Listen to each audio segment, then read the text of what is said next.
Hey guys, my name's Crystal Kenny, and I'm in love with creating. All things artistic and imagination involved. I'm an American girl who chased her creative dreams all the way to Paris, France, making a living using photography. This podcast takes you inside the stories of all the artsy folks I've met along the way and gives you that extra push to discover your creative gifts. The desire to create is deeply inside each and every one of us, and I give you the tools and inspiration to find a new way of living a more creative life. This is La Vie Creative, the podcast.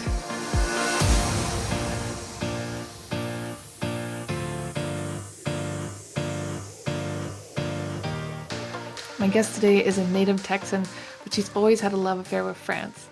She runs a popular tour company called French Affairs, which is all about celebrating French travel, culture, and language. Please welcome to the show, Elizabeth Seitz. So welcome to the show, Elizabeth. I'm very happy to have you here. We were just chatting before I hit the record button about your amazing educational background, which we will jump into, but thank you for being here. Oh, thanks for having me, Crystal. It's a pleasure and a privilege to speak with you and your listeners and about my favorite topic, which is France and French.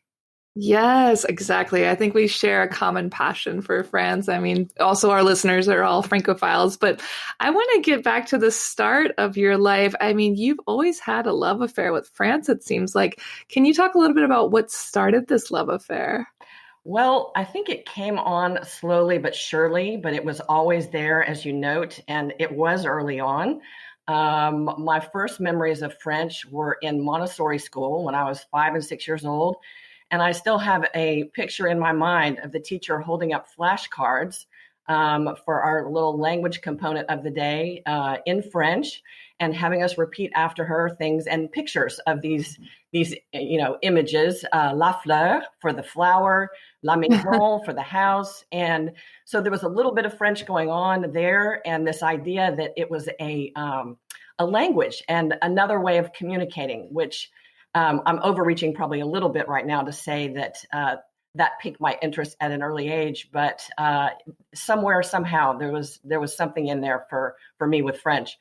And then just in an indirect way, my grandmother had a real bent for and a love of French things. She had French antiques in her house, and her interior designer had done her house in a very French way.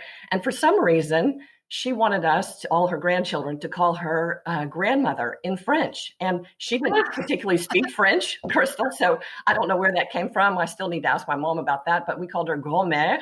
And since that was a bit of a mouthful for little kids, we shortened it to Grom. And so, but the word grand-mère was always around, and she would sign, the cards, birthday cards to us, grand-mère and all this. So that was there. And then when we had to choose in middle school what language we were going to take, of course, I grew up in Texas, and Spanish is the language of the day there, the second language after English. And we had to choose French or Spanish. I don't think they offered German at that point, like some schools did. And I was intrigued by French still, and so I jumped right in. Most of the cool kids, though, were taking Spanish. The more studious ones of us took French. But I started at age 12 more formally, and I never stopped pretty much.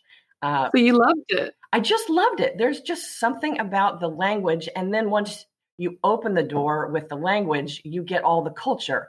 And as you and I know, and as you were saying, Francophiles and expats who live in France know, it's just so rich, this culture. And, Italy is a lot the same way. People who love Italy just can't get enough. And for me, it's that way with French. I can't get enough. But it's a gift that keeps on giving, too. The more effort, the more you seek out France, French, the language, the French people, the more you get rewarded by wonderful experiences, encounters, opening up your mind, and also to bring in the word. Your podcasts are all around creativity. There's just something very creative about the culture and the way they do things. But I interrupted. Yeah, no, the language, it's such a creative language. It's why a lot of people struggle with it, because it's very creative. That's right. And you were mentioning briefly about, the giving of the language and the people. I know I've found this with my time in France, but how has speaking French, you think, changed your life in France? Like, do you think you're having richer experiences? Do you think that when you speak French, do French people a lot of times think you are a native speaker? I mean, you've been learning for so long. I'm sure they respect you more. Do they like you more? Do you find when you speak French? Oh, absolutely. And when I teach French classes, whether it's the language straight up or a variation like in travel French, I always talk about the fact that the French really appreciate any and all efforts of people, foreigners, if you're visiting, to speak the language. And for me to live there, one has to have the language. Mm-hmm. It's just hard to go into any culture if you don't. If you're not able to interact and engage and solve issues, because issues inevitably come up when you have an expat life, without having the means to do that linguistically. Yeah, definitely. I think that was one of my biggest regrets because when I moved here, I didn't speak any French, and your life changes drastically when you can speak French because as Anglophones, we get used to everyone speaking a little bit of English, but a lot of times you won't get that here. Even if they do, they won't give you any help with that. So it really is much more helpful when you speak a little bit of French. And I'm curious because you do these tours all over France. Do you find that it's different between Paris or the countryside with you speaking French? Because I know a lot of times people complain in Paris of, if you don't speak perfect French or the perfect accent, they act like they don't understand you. Do you find that's different in the countryside? Yes, somewhat, but I think that it's also a factor of life is just more relaxed, not in a big city. And people can be more understanding or forgiving, you could say. But I find overall, even in Paris, that people are very generous. French people are very generous in their interactions with people trying to speak their language. Again, even if it's only a few words or if it's a long discours, a long discourse that you're making, they're very generous when you try. And one has to understand that there are variations amongst people. I mean, generalizations help us only to a certain point. And then, when you go to New York City, no offense to people from New York, but it's a big, fast-paced metropolis, and people are stressed, and people can be not so nice in New York, and people can be not so nice in Paris. And it might not have anything to do with the language. You see what I'm saying? Yeah, there's a lot of other factors involved there. Right. But back to the point, people do often think that I'm French. But they definitely think I'm European. If they do hear an accent, they think that sometimes I'm from the Provence. So I'm from outside of the big city or outside of Paris, which I take as a great compliment. Yeah, because the dialect changes a little bit region by region. It does. Down in Provence, the accent is very broad, and I'm used to that though because there's accents, broader accents in the southern United States and in Texas. So, but the words are the same generally. And what recommendation do you have for people who want to learn French? I mean, you're a professor. You obviously have mastered the language. What would you say to people who are just starting out and want to learn? Think of it as learning a sport, to play a sport, or learning to play a musical instrument. One is not going to go from 0 to 50 overnight. You're not going to be able to serve an ace in tennis overnight. And we're more or less expert in our native language, right? In our mother tongue, because we've done it our whole life, and that's what we use every day, and we're very proficient. But we're not in another language. And as adults, people have a hard time with kind of regressing in their ability to express themselves. Does that make sense?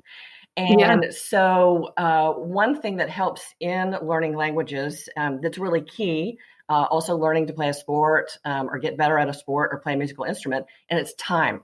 It's time doing that. And you can have instruction from the most perfect professor or the best teacher in the world, and that is helpful. It helps build your connaissance, your knowledge blocks and all that kind of stuff. But it's also just practice time. And a lot of time practice is more or less mundane. right? Yeah. I mean, just repeating and writing things down and learning vocabulary words and practicing those vocabulary words for like a week. And it's easier, of course, to do these things when you're immersed and surrounded by the culture. So in France, but it is possible to learn the language elsewhere. It takes time, it takes motivation. You really have to get into it. But I find a lot of adults really want to learn French. They find it beautiful, or it's a great exercise for the mind, or it's preparing them for their travels to France, and they want to feel more of a part of things and not a complete outsider. Yeah, I think it's great when people want to blend in a little bit more and try to adapt to the culture, because I know as Americans, a lot of times we get a lot of flack for not trying at all. So I think it's really great when people try to learn a little bit of French to prep for their trip. And I Right. want to talk a little bit about your tour company, French Affairs. So how did that start, and talk a little bit about what you do? Sure, that's a great question. It was not planned from the outset. My life path has followed some really interesting turns and directions. But as I look back now, where I am with what I do with France and French affairs, um, every opportunity led into another one, and I just stayed really open to what the path was and listened to what my heart was telling me and where my passions were. And the fact that I get to do what I love as my work right now is tremendous. And it's a huge blessing. It's a lot of work.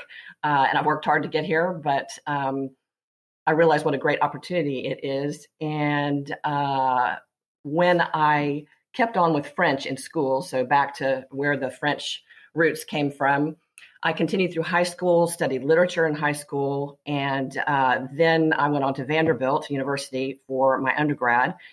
And they have a tremendous liberal arts program, obviously. I mean, that's the big attraction there. And their Mhm. language programs are excellent.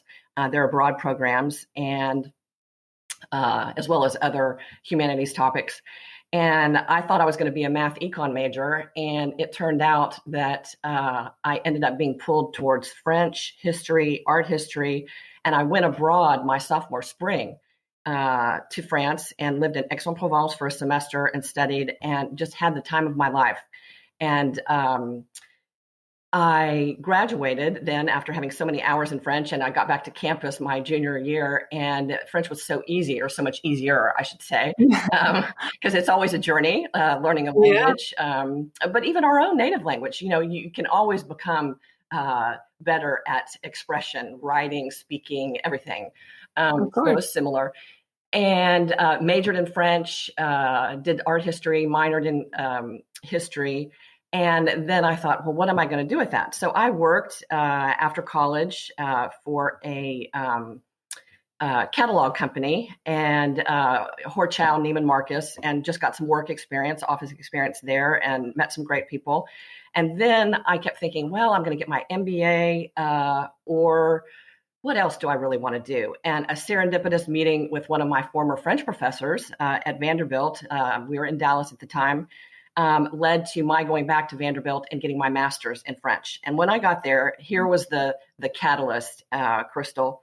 I was on a teaching fellowship. And so we were taking our own master's courses and also teaching beginning French as part of our program.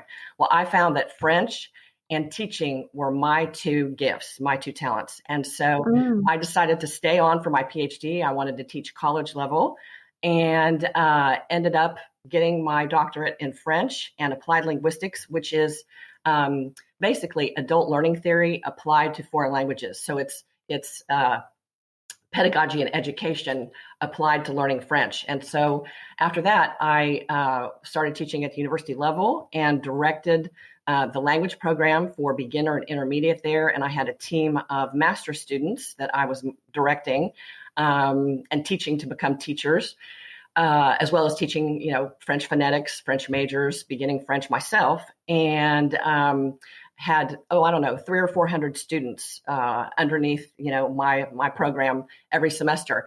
And so Wow. just inspiring all these young people to get passionate about France was extremely rewarding.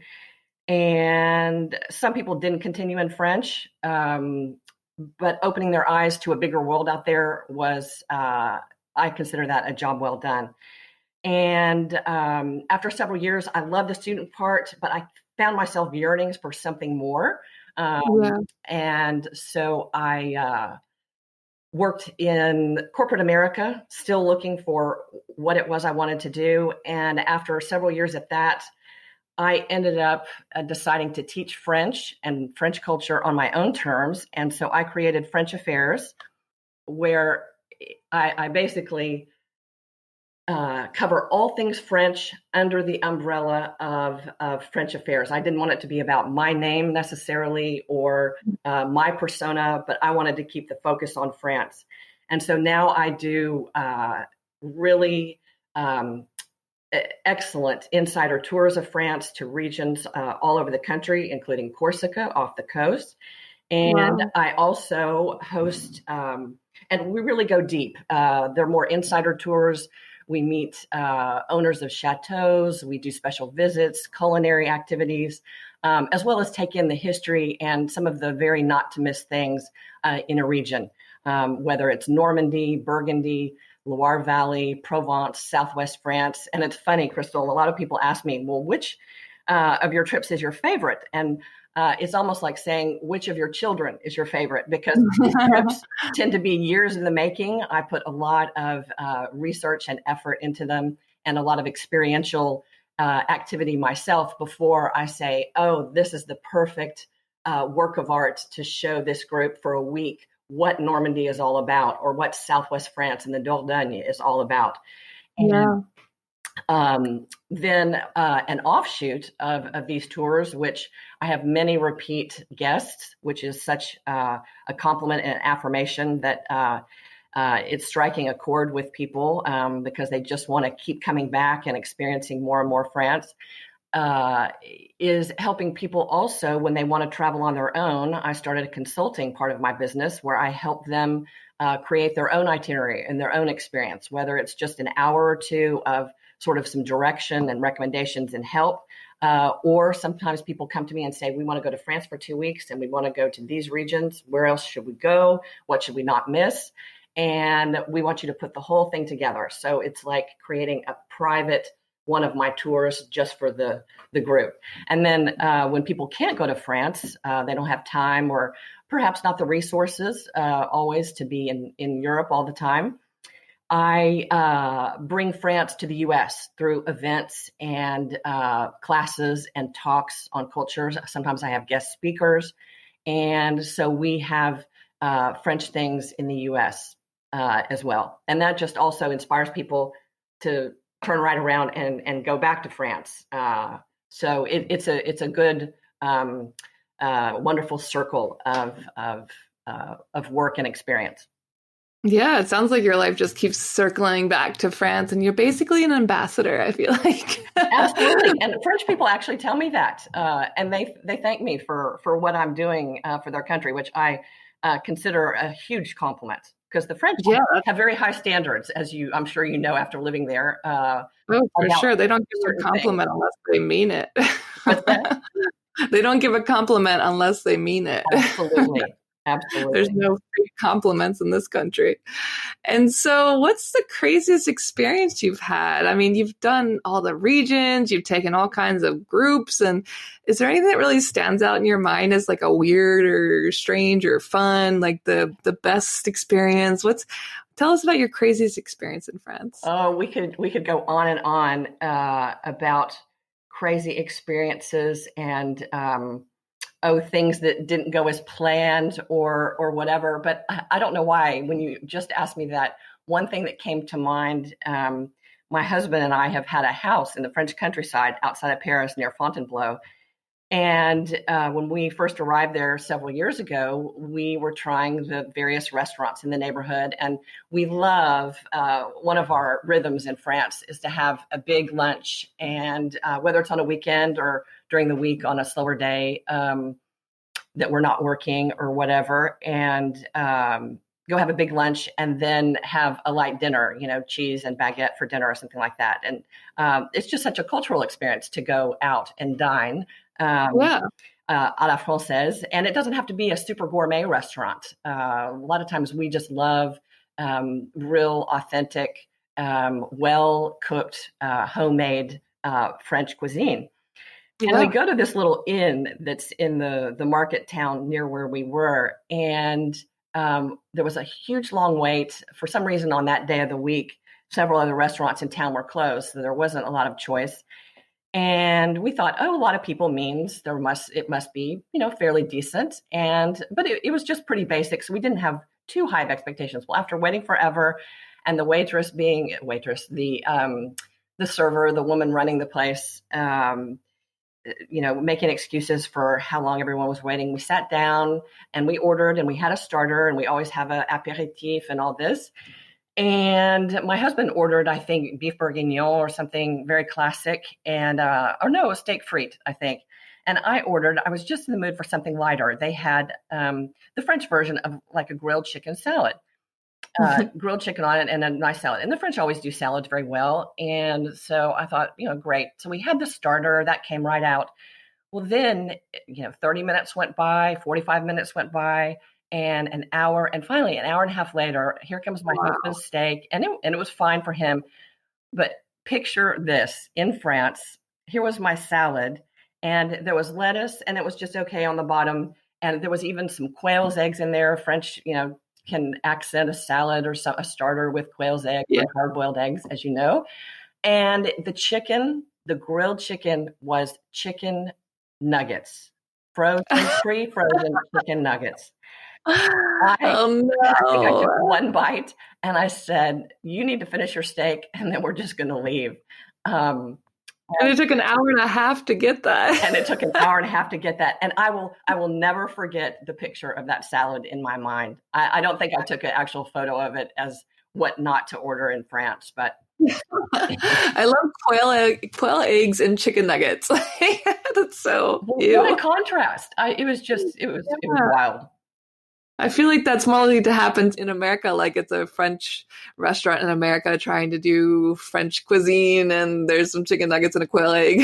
I would never expect that in like a village. Right. It was like token items. And I don't know if they ran out of real chicken and defaulted to that, but needless to say, we did not ever step foot in there again. There was a great around the corner, and we made that our hangout. And how has France changed you? I mean, obviously it's influenced your life in so many ways. What would you say is the biggest change or influence you've experienced from having so much life here? Oh gosh, there are so many things, and it's so infused my personality and my being that it's hard to say. My husband is a Europe person also, and so we both have a gaze, on our Europe life a lot. Though it's interesting, and we can come back to your question, the question of when you're an expat or when you really dive into another culture, are you leaving behind your own? Are you, for some people, it can be like rejecting your own. And I've always loved both cultures. I find there's no perfect culture. When you've done culture for a living and you teach it, it's very obvious that there's no one perfect place or way of doing things. And so I sort of take the best of both worlds, and maybe you do too. And I think it's what France has done is just enriched my life in my passions, my work, my hobbies. The way that we cook at home, it's very French. And sometimes I feel like people, Americans, especially when I'm over in the States, they wonder, this is kind of weird. Why is this person just so fanatic about French? But it's like anything that just is a perfect fit for your personality and for what you like. And I've just continued to immerse myself in it, and I have no regrets whatsoever. And every day brings something new and wonderful and rich. Yeah, I love that. I mean, there's so much to explore, and especially it sounds like you really enjoy bringing that joy to other people. I know for me as a photographer shooting in the streets every day, sometimes it's like, okay, there's the Eiffel Tower again, but we get to see it through other people's eyes for the first time. And I think that just constantly brings the energy back to us. Absolutely. That's very well said. And that energy from encouraging people to see things that they might not at first glance, Hmm. and having them have a rewarding experience, and pleasure at something that they didn't know existed, Yeah. is really a wonderful feeling. Yeah, I think that, we can help them have a better experience. And there's so much joy in that because we're passionate about it. So, best of both worlds. And why do you think creatives are attracted to France? Oh, I think because of the rich array of arts and cultural activities that are very much in the public eye. They're very much supported through the government and the cultural ministry. And it's also valued. The France is such an interesting mix of old and new, the past and the future. And the French also know, Europeans know that newer is not necessarily better. Hmm. So they're able to draw on this rich reservoir of past history, past art, past ways of seeing things and understanding things, through whatever lens, through Hmm. uh, history, politics, culinary, everything builds on it. But then they take it, the French, and they're so good about looking at it in a completely new way. And you see this in art galleries, museums, new exhibitions, the way curators are coming up with another way of looking at an artist and their body of work, literature, even watching TV and a lot of the talk shows and the cultural discussion shows. You just see that culture and creativity are very much alive in Hmm. France. And that's part of one of the things that my husband and I miss about France when we're in America. And America has fabulous things going for it. It's an incredible culture, but this pulse and this heartbeat of culture and appreciation of human creativity is less in the common conversation, I would say. Hmm. So in France, it's just there. It's always there. Yeah, yeah, I guess it could be that whole socialism versus capitalism mentalities at their best. Like, Oh, possibly. I'd be interested to see what scholars, would have to say about that. It may just be a way of being that started a long time ago, but France has reached the height of creativity in so many areas. mhm, mhm. Beauty, and some of the classic things are an embodiment of this: chateaus and gardens and works of art. You just see things, and they live all in it. That's worth a whole conversation in itself, I think. Yeah, yeah, definitely. They surround themselves with it. And what advice would you give to people who are searching for their creative talents Tied to France or in general? Say more about that. in general? Well, I think one has to definitely identify one's passion, and to make it a way of life, to make it a way of supporting yourself. I would say also key is having some experience, having some expertise, gaining credibility, have something to offer, that I mean, if you want to again make a living and make money at it, you've got to be able to give something to people, and Mhm. I think passion along with some good logical decision making, and also good timing, and networking. Always talking to people, honing your ideas, letting people know what you're doing, and then just persistence. I think that's a huge piece of it, to keep gaining momentum. Um, Often there are stumbling blocks in being an entrepreneur or creating one's creative life, and just trying to keep pushing through and gain momentum. And momentum's contagious. Creativity's contagious, and then it can just take off on its own. Oh, I love that. Yeah, creativity is contagious. Talking about a pandemic, I much more prefer to get creativity than a virus. So I like that, contagious. And what's the best advice that you've been given? Best advice, I think, pursue excellence and always keep learning. Always keep learning. Just and expand horizons. That just really resonates for me. And as someone who's spent a lot of time in the educational system, do you believe that any idea can be completely original anymore? Or do you think everything's just a spin off of something else? Well, that's a great question. I'd be curious to your thoughts on that too. A lot of people say there's nothing new under the sun. And in this line of work, there's a lot of people sharing French culture. What started off as a trickle, years ago, has now become a flood. And with the internet, for any field, any subject, there is more than enough information out there. Original, I think it's more challenging. But then there's always breakthroughs. I mean, the iPhone would be completely original. But I think ideas maybe stay consistent, and it's new ways of looking at things that can change. But being completely original, I'm not sure at this point in Western civilization.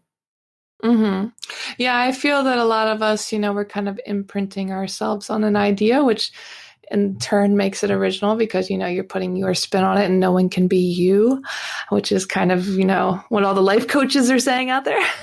But I think that, yeah, as they always say, like, you are your power, you're what makes it different. Like you said, there's a lot of people doing French tours and French planning, but they're not doing it exactly how you do it or with your personality. So right, and then we also have to remember, just to add on to what you're saying, is that we could be very original in our own sphere of influence. There may not be amongst like your circle of people that or knew in the States, somebody who's gone off and become the French expat and become a super photographer, catching special moments for people in their travels or their work in Paris, and that's completely original, right? In your sphere of influence, and it's definitely been the case in mine. It's definitely not been the everyday thing that people go off and become Miss France. I like that, Miss France. Yeah, there was an article that one of the French publications in New York wrote on me several years ago, just a little summary of what I was doing to share France with Americans. And it was called the Miss France of Texas. I like that, Miss France of Texas, especially coming from Texas. I feel like you would get a lot of backlash about not being a patriot and things like that. Do you ever get that at all? Like, oh, America is your country. No, not at all. Not at all. And, Texans, as well as a lot of other Americans, are very well traveled and well educated. And, there's a good number of Americans. These are amongst my guests and clients who love Europe too. And so I've never felt completely like a fish out of water. It's not your everyday job in Texas, but people do love it. Yeah, for sure. And I think, the internet has its good and bad things, but one of the great things about the internet is it's made everyone around the world more open to other cultures and knowing what's going on. And maybe it wouldn't be the same response if the internet didn't exist and people couldn't see France or see the castles so easily or see live videos and know what that's about and why you could fall in love with that, and also connect you with the kind of people who want to do those things. So it's interesting to compare like before and after of the internet even existing, because even your grandma or your great aunt is on Facebook now, looking at pretty videos. Well, I've been doing the France thing for a while, and I went to graduate school in Paris and taught English in a French high school in the early 90s. And that was pre-internet at that time. Yeah. And I do think about often the differences between the two worlds, Paris now and Paris then, and any place in the world was what I call more of itself then, without globalization and the internet, because you didn't have a Gap store on every corner. And yes, okay, McDonald's and Coca-Cola were everywhere in the world back then. But France was just more French. And but there are also, as you're pointing out, a lot of good things about people being more open-minded and accepting of other cultures and the way people think. I do. You mentioned images and visual pictures of places too. There is a part of me that does think places are a little overexposed, I think. And because France continues to be the number one travel destination in the world, France is at the top of the list of being on social media and online and all that. So, but I also wonder if that's just because it's my work and I'm so, totally surrounded by it all the time that I feel like you do. If I see the Eiffel Tower one more time today, I'll just, I need to see something else completely different. But that's when I, get off in the countryside in France and go see something else, and that's not made it onto the internet. Those things are scarce, and you have to work a little harder. That's what I do try to do with my tours and with consulting with people about their travels. Is you can find the more authentic France, and sometimes I hate to use the word authentic because it's kind of overused a bit these days. But the France that really has the its true self there. You have to work harder today. There is no doubt about it, to find it, to experience it. And everything else that's in France too, it's great, but it is possible. Just takes a little more effort to get into. I completely agree. Yeah, I think that's something I appreciate about France is once you leave Paris, I feel like a lot of the countryside, it's not easy to find it on a blog or, of course, like Provence and things like that. There's a lot of beautiful little medieval villages and castles that are not on very many people's radars. So I think there is still a lot to be discovered in the countryside, even if every spot of Paris has been photographed from some angle. There's still, I'm always walking around and I still find something new. Right. And, when you start to realize, spending a lot of time in France, that really there's almost a chateau every 5 miles in France. They're just depending where you are, or a manor house or some beautiful architectural something. And where it sits there, in the landscape is it's stunning. And that's one of the things that just continues to inspire me and attract me about France and pushes my creativity is this form and function. The France can integrate beauty into the everyday, into the practical in a way that I'm just not sure any other culture can do. Yeah. And sometimes you wonder, how are you doing that? I guess the only comparison I could say is Italy. I feel like Italy taught France a lot of stuff. Oh, absolutely. There's so much back and forth between those two cultures. Yeah. And what are you most excited about for your future work? Well, I'm most excited for the pandemic to end so that we all can be with our friends again, French friends, and be traveling around without any restrictions and helping people to enjoy. A lot of my clients and friends and guests are just dying to get back to France. And now that the vaccine is here, that's becoming more of a reality. And then I always have several projects on the horizon, and I'm working on a couple of book projects, and then a couple of more, an artistic project. And then one thing that I do that started as a way just to have some more events around France and the States is the French Cookbook Club. That's been going on for about 10 years now. And a lot of what I do is in person. And so the question of late has been, how do I share this with more people? And one can do it virtually, but there's so much about the human connection that is really enriching. And so I'm toying with the idea of trying to share that experience with more people, cooking with French cookbooks and the whole structure around how to put together these wonderful evenings around French food and wine and the experience of French dining in a way that